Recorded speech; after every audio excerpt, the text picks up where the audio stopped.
we are still in a news environment in which there are good polls, and particularly where in some states there is a gold standard pollster who appears to be unaffected by larger dynamics that are making everybody whine about the polls. And the reason those individual pollsters get the gold standard designation is both because of their proven sound methodology, but also because of their track record over time in that particular jurisdiction. And the prototypical example of a gold standard poll is the Iowa poll done by Ann Selzer, by J. Ann Selzer in Iowa. The polls that she produces for the Des Moines Register in Iowa, specifically the final Iowa polls she does before each major election, her polls are known for their uncanny predictive accuracy. This is Ann Selzer's recent track record. I mean, what you see here is in each election year what her final poll said the result would be in Iowa. Next to that is what the actual result was on Election Day. And as you can see, if you look at the Senate and presidential races since 2012, her poll has accurately predicted the winner of the Senate and presidential races in Iowa within 1 or 2 points every time. There was a governor's race in 2018 where things went a little bit gang-a-glay, but in Senate and presidential races, you have seen Ann Selzer basically as a living bullseye. And that's why lots of people had strong reactions when the Des Moines Register Ann Selzer Iowa poll was posted last night. This is that poll, and it is a shock result. It shows Kamala Harris ahead of Donald Trump by 3 points in Iowa. And the reason this is consequential to our psyche is that if this is accurate, and if anybody is accurate, it's likely to be Ann Selzer in the Iowa poll. If this is accurate, this implies that Harris might be winning Iowa. 3 points, granted, is within the margin of error here, but it's 3 points. Iowa is a state where neither campaign has spent any time or resources since the primaries. They don't have a ground game there. They don't have ads up there. Trump won Iowa by 8 points last time and 9 points the time before that. Nobody thinks of it as a swing state. A Democratic presidential candidate hasn't won Iowa since Barack Obama in 2012. But here she is with a lead. In addition to that top-line lead, the poll's internal numbers show dynamics in terms of women voters, and particularly older women voters, that could, again, if they hold, have really major implications beyond Iowa.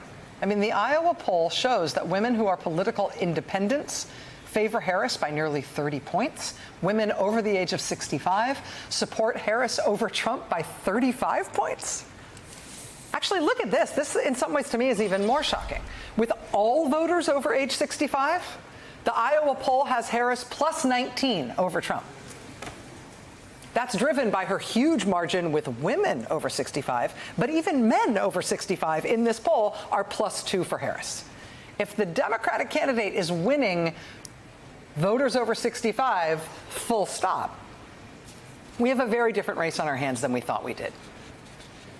Right? If that dynamic really is happening in Iowa, there's no reason to think it might not be happening in other states as well. It would just mean a wildly different scenario than what we have been talking about. So that is why people have freaked out about this one poll. This poll in particular, because it is this pollster, and she's got her track record, and this is out of a state where nobody saw it coming.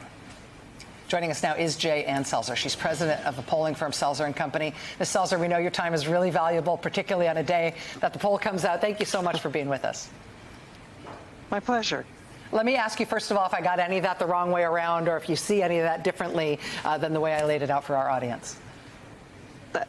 Picture perfect. Okay. So you obviously have a sterling reputation for your ability to poll Iowa. You've been doing it for a long time.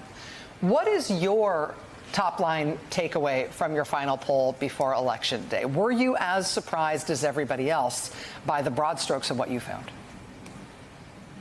I don't see how anybody would look at those numbers and the history in Iowa in the past 8, 12 years and think that these numbers could have been foretold. We did see some of this movement toward Harris in our September poll coming out of the June poll, which still had Joe Biden at the top of the ticket. Kamala Harris joined the ticket and picked up 14 points, reducing that margin to just 4 points. So there was certainly some momentum there. We saw some enthusiasm there. But digging into the data, we determined that it wasn't people switching positions. It was new people, perhaps a bigger pool of people, deciding to vote. And at that time, our definition of a likely voter was somebody who tells us they will definitely vote. And the numbers were especially notable among older people, among women, and among college graduates. These are all groups that are tilting toward Harris. So it seemed like there was a get off the bench moment and get in the game moment, and that may have been triggered by Kamala Harris becoming the nominee.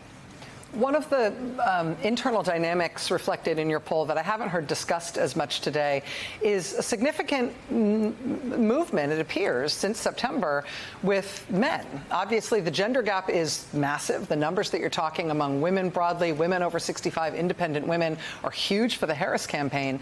Trump does still have a margin, have a positive margin with men in Iowa, but that margin shrunk significantly since September. Can you give us any insight into what's happening among specific subgroups of men, either different age groups or different demographic groups otherwise, in terms of the shift toward men, where his numbers there seem to be weakening? Well, it gets really tricky to hash things out at such a detailed level. What I will say is the gender gap among women, the contest gap is 20 points among older women, age 65 and over. It's more than 2 to 1 among that group. And so that appears to be pushing it up. And while men overall favor Trump, among men 65 and over, it's in fact a Harris lead. So I think there's something happening here, and it's happening within that 65 and over age group. I was on a different chat show earlier today, and one of the women from the audience talked about she's joined the 65 and over cohort and how she feels she's politically different from the people at the top end of that 65 and over cohort. And I thought, that's right. The cohort moves up the ladder, and ages in to the older group. So people have a stereotype that older people vote Republican, and in past cycles that's been true. But now we've got a new cohort joining from the past cycle. And I think they're particularly sensitive to certain issues, and potentially the 6-week abortion ban in Iowa that was enacted and then came into force just this summer, after the June poll was taken with Joe Biden on the ticket.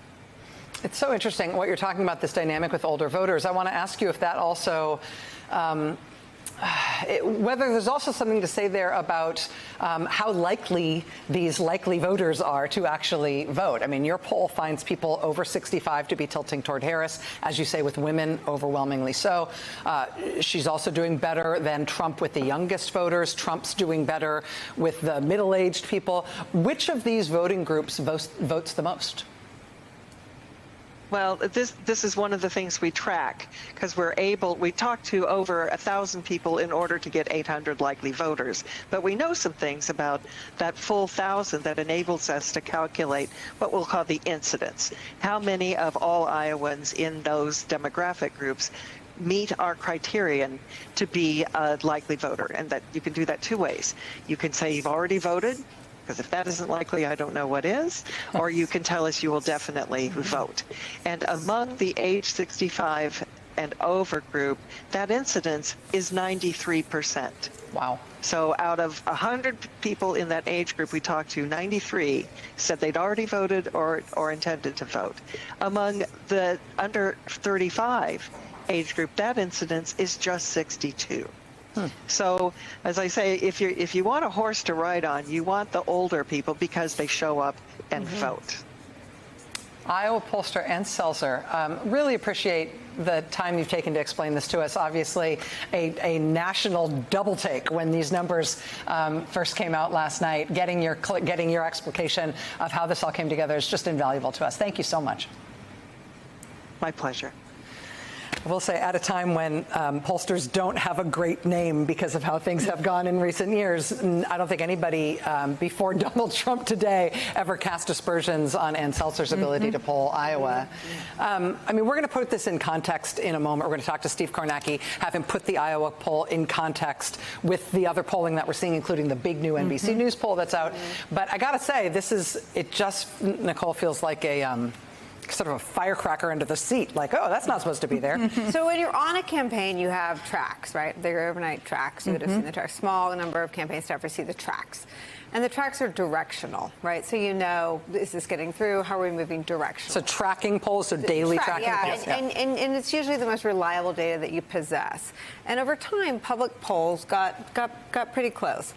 After 2016, the public polls became something totally different. And I don't think, and campaigns used to sort of check how close their tracks were to what was public. There's something that happened this year where they're almost, I can't imagine the campaigns view them in a lot of different ways. And let me just say, the best news possible in the cycle about polls is for Harris is for them to be tied, right? Because your number one thing is you need every last human being who might vote to go, and to take everyone in the home to go vote who's eligible to vote as well. So it is a great thing for a campaign to have the polls tied. I'm not sure we'll know until after Tuesday whether that was ever true. Because one, there's no model post-Dobbs, first presidential election post-Dobbs. Two, there's no one changed the models after Biden left and Harris became the nominee. Nobody went back and said, oh, we've modeled for two white men in the same vintage, if you will. No one went and changed the models. And then what you were setting up is no one has a filter for the things that are not reliable models or intended to be, right? It's another norm that's been annihilated in the era of Trump. It used to be a norm that everyone aspired to have a poll that resembled the truth. That is another norm that has been annihilated. The thing I would say about Ann is I've been on both ends of it, right? Where I was working for someone for whom her news was bad, and I was working for someone for whom her news was good. I've never worked for anyone for whom her news didn't bear out. Really? Yeah. Well,